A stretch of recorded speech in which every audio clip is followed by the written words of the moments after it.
You're tuned in to My 95.1 Sports Zone, the podcast for students by students. We're bringing you the latest highlights, hot takes, and behind-the-scenes stories from all things sports right here from the KISD Career Center. From Friday Night Lights to buzzer beaters and everything in between. If it's KISD Sports, we're talking about it. Let's dive in.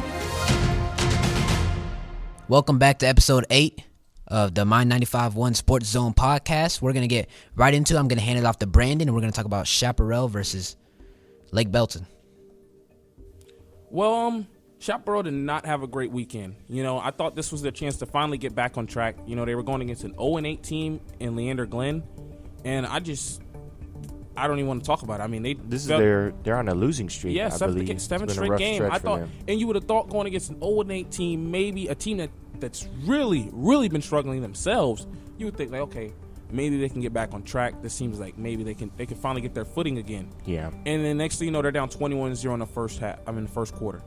I think the problem is they keep allowing teams to jump out to these fast starts on them. And if you look at their last 3 to 4 games and when they've been getting blown out, I believe against Leander Rouse, when they lost 70-7, they were down 28-0 in the first quarter. That's you got to stop the football. You got to stop the football. You got to stop the complimentary football for all 4 quarters. Yep. Another key component to the game is that I think Chaparral's O-line just isn't there right now. Bryson Coleman is running around for his life. I mean, he got sacked 6 times. I want to believe this game. It's just. I feel like it just needs to get better, and then maybe they can improve. And I also feel like they also need to run the ball more. I was telling David this earlier, they ran the ball for 5 yards per carry. Why not run the ball, milk the clock, and keep your struggling defense off the field? Maybe. Yep. Maybe try to milk the clock just like I said, keep them off the field. And another thing, some of this is on the offense too. When you see another team scoring, getting all these points, you need to match that. You need to find a way to get something going. Because I feel like sometimes the play calling isn't there. I just feel like it's a run straight up the middle and then a run to the outside, and then next thing you know, it's 3rd and 18. Then you got Bryson Coleman running around all over the place. You gotta dig into your bag of tricks, man, with this, because what I'm seeing is just definitely not going to cut it. The offense just needs to get more consistent. They need to be consistent as a team. They are 2-7 now, or 2-8? 2-7, 0-6 in district. Well, it's not how you start; it's how you finish. You saw it. How did they towards the end? It got better. They competed. It got more competitive. I believe at one point it was 20-35, and Shap had the ball to go maybe cut it to 1 score, but I'm pretty sure a sack. Yeah, or they turned that's the ball part of it.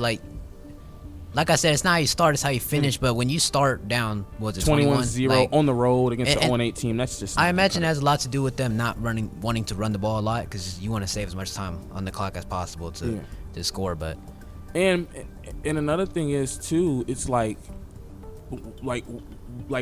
isn't I don't want to sound harsh, but why have I not seen improvement in the O-line? Because every game I went to for Shap and every game I'm seeing is just the same old stuff. Hey, sometimes remember, Chaparral's only in their 4th year. And they're rebuilding. And their head coach just left them a couple years ago. So this is his 2nd year being a head coach.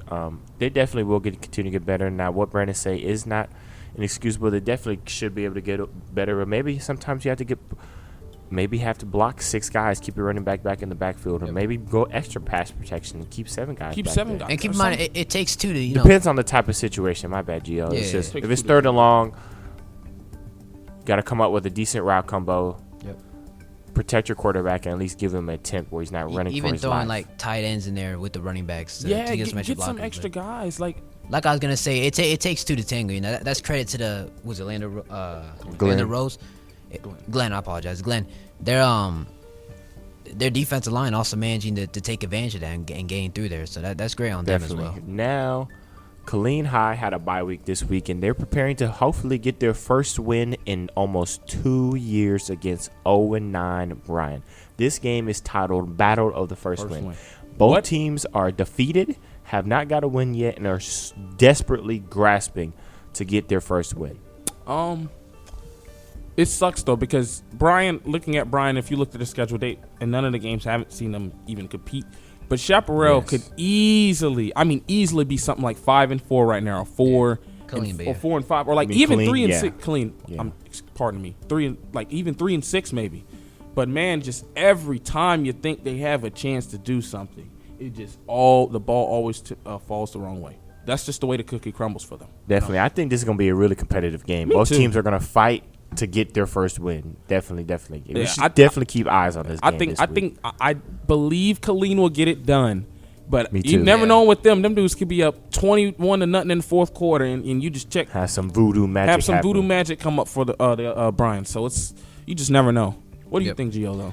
Yeah, hey, look, man, I've seen Colleen. I think the majority of the games that I've called were Colleen, so I've seen them play a lot, and man, competitive team.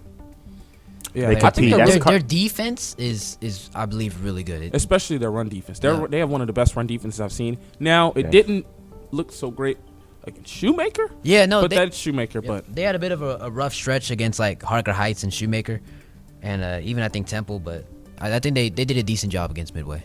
Now to the team in green. Coming off a big win. I'm going to let Brandon take this one, but they won 59-13, excuse me, over Brian Rudder. A big time win. I think this is they're coming off a loss to Belton, I believe, or Brenham, excuse me, and that was a very competitive game. We weren't able to talk about that on the show last week, but they got Waco University coming to town. They've already secured at least a part of the district title, I believe. So this is a big game for Ellison. you said it, man. I mean, they won 59-13. Like, when I tell you this offense is just amazing, man. Like, Marlon Smith, this guy, did y'all know this guy had 8 touchdowns total? 8 touchdowns. Man. That's a high, hold game. on, my bad. You're good. I tried to tell y'all this class of 2028 class was like that at the beginning of the season. He and did guess say what? It is coming fruition. Guess what? There's a 2028 sophomore on the offensive side, Tyler Reed, who plays both sides. And there's that guy, Demetrius Perry Jr., who just picked up his first Division I offer on the defensive side of the ball, and he's also a sophomore. This class of 2028 is something to beware for, I'm telling you. You said it, man. And also, it's just like, he's just amazing. 8 total touchdowns. 8 touchdowns is crazy. This guy had 7 passing touchdowns and 1 rushing touchdown. Now, that receiving core he was throwing the ball to this might be one of the best receiving cores we've ever seen in a while. I mean, outside of probably barring like Shoemaker, obviously, but they have one of the best receiving cores I've seen. I mean, you got Prince Hall, Tyler Reed, Juan Ramirez. They also have Keandre Sales. Oh yeah, Sales. Sales had a great game. This dude had 212 receiving yards along with 3 receiving touchdowns. And that's their third quote-unquote option. Do you know how great you got to be on offense if your third option is getting 212 just yards in general and 3 touchdowns? Mind you, it's Brian Rudder, but they've really been able to put points up these last couple of games. But I want to talk about these standings real quick. Well, before we go into that, we got to give credit to Ellison's defense because, like you said, Brian Rudder, they have been great at putting up points on the board, and their defense was amazing. They had 9 sacks and they had 5 tackles for a loss. They were running after that quarterback. It was an all around great performance by that team, and they have a chance to maybe do something special, man. So the district standings for 5A in Ellison's 5A district. Waco University is number 1. Number 2 is Brenham. If y'all don't know, Waco University, I'm going to just say it, dominated Brenham, the number 6 team in the state in 5A Division 2. They won 42-14 at home. Oh, it was at Waco U? Yes. Wow. And that was basically for the district title. So Brenham drops to number 2. Belton's 5-4, 3-1. So Brenham and Belton play this week. So the winner of that game will get the 2 seed. The loser will get the 3 seed. Unfortunately for Ellison lost to both Brenham and Belton. So even with the win against Waco U, they will not be able to move up. So they will stay the 4th seed. That sucks for them because it felt like they had really great games this year, and their offense is sensational as we mentioned. But I feel like I said, their defense isn't given enough credit. Like, I spend so much time, talking about Marlon Smith and how explosive that offense is with those 3-headed monsters at receiver, along with their running back Evan Dowling, who also had another touchdown this week.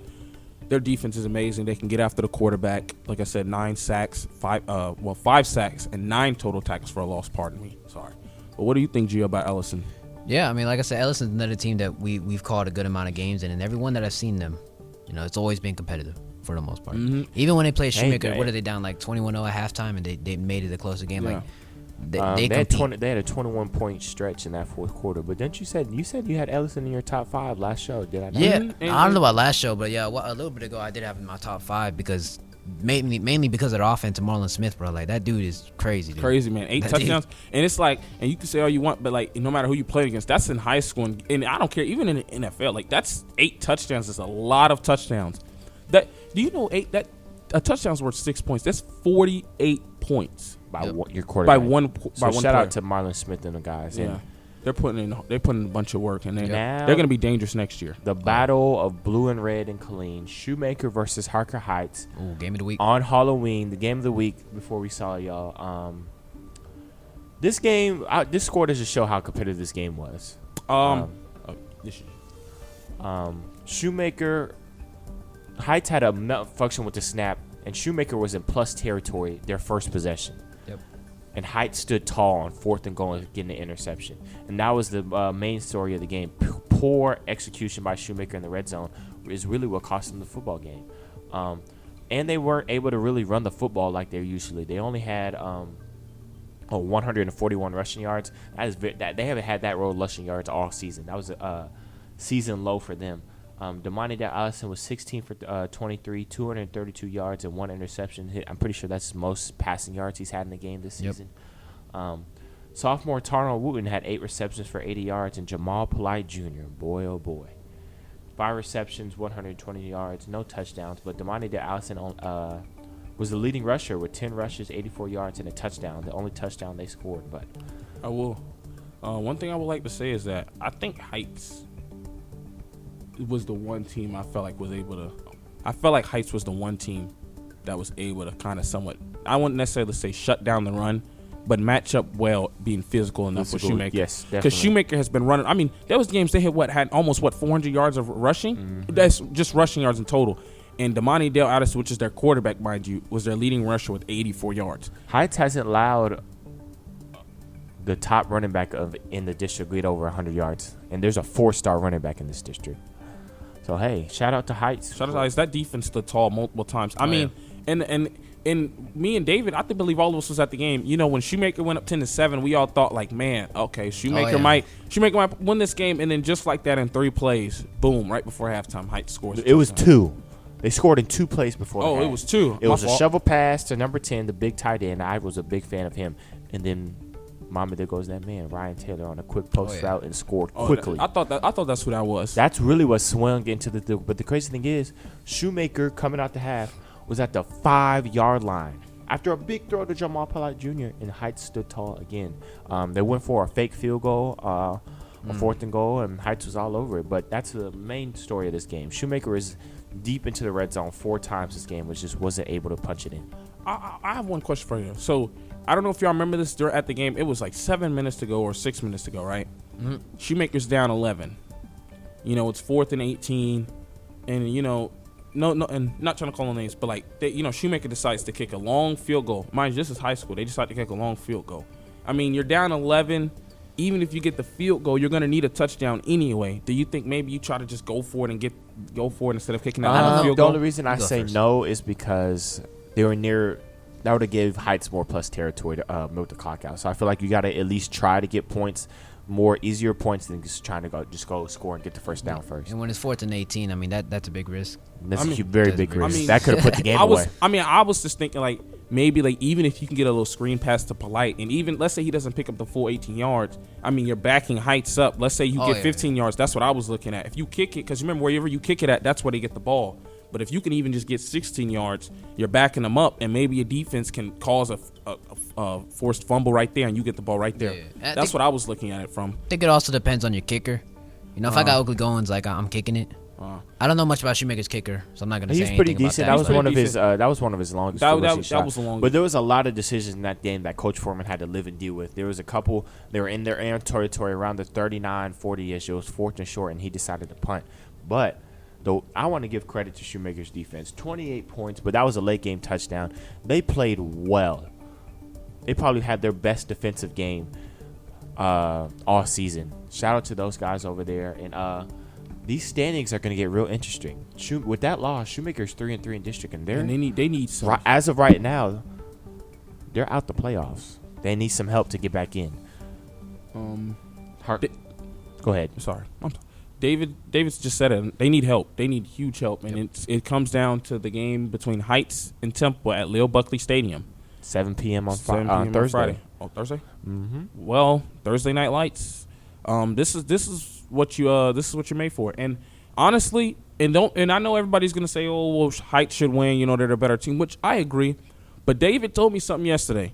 Temple's gonna play their behinds off because they know if they lose, they're gonna go home. It's literally want to go home for them. I'm pretty sure I've done my research. This is what really should happen. The Heights and Temple game really should determine. Cove is already in. Yeah. According to their Facebook. They already tickets punched is what they posted. If Heights wins, Shoemaker is in. If Heights loses, Shoe is out and Temple gets the 4th seed and Cove will bump up to 3. Heights has already at least secured a share of the district title. Midway has already secured their playoff spot, and so has Cove. So this game is really going to determine a lot. That's the 6A game of the week this week. Because Shoe has a head-to-head over Temple. So they're yeah. tied. Shoe gets a spot. Wait, what happens if Cove loses though, and that creates a 3-way tie between Temple, Cove, and Shoe? Well, that's a good question. No, Shoe would go. Here's the thing. Cove lost to Temple. Temple lost to Shoe, and Cove beat Shoe. Really? So there's a lot of things that go into it. That's what I'm saying. That's how did Cove already clinch a spot if a 3-way tie? Because Cove still has to play Midway, I believe, right? Yep. So how is it just guaranteed? Like how is this? That's what they would posted. There's a lot of things that we won't know. We won't know until Friday. Coin flips. Yeah, that's as far as that's as far as I know that I've heard is like if it's a 3-way tie, they flip a coin. Y'all ever see Friday Night Lights, the movie? No, you never seen it. You ever seen it? Yeah, it was a 3-way tie. I forgot. I think it was the last spot to get in playoffs. They brought them all to a neutral zone and they flipped a coin. Oh, okay. That's how you test. I think maybe they should look at margin. They might go to margin points. margin of victory, Which would that probably go hurt, to that will hurt Shoemaker. They've let margin up, of victory. Yeah, they've give up. No, points allowed and points different. The point differential is really going to decide everything. Because remember, Shoemaker give up 66 points to Midway. Also, and it's not even that. It's just that you remember when they was up 22-0 against Ellison, and they allowed them to get back in that game. That could hurt. Now them beating down on Killeen and who else did it? Brian. And who else did they play? Round Rock at the beginning of your. How much they win by? 20, 30 or 40? Well, I don't know I don't know if they go over total or just district points. But there's a lot of things that go into. That's why this week is so important across all KISD schools. I don't know if Cove really should be posting that because if it's especially if they say it's going to be a coin flip, because that thing can say heads or tails. Listen. There's a lot of things we could say that might be wrong. There's a lot of things that we've been looking into, but I'm pretty sure the Heights and Temple game will determine a lot. But game of the week this week is Ellison versus Waco U and Heights versus Temple. Big playoff implications for each team, each game. Ellison's looking to get revenge from last year in Waco U, and Temple's looking to get revenge on Heights, man. So moving into the top 5, as my great friend David Burke would say. So my top 5 is I'll start this off. My top 5 is at number 1. I have Midway at number 1.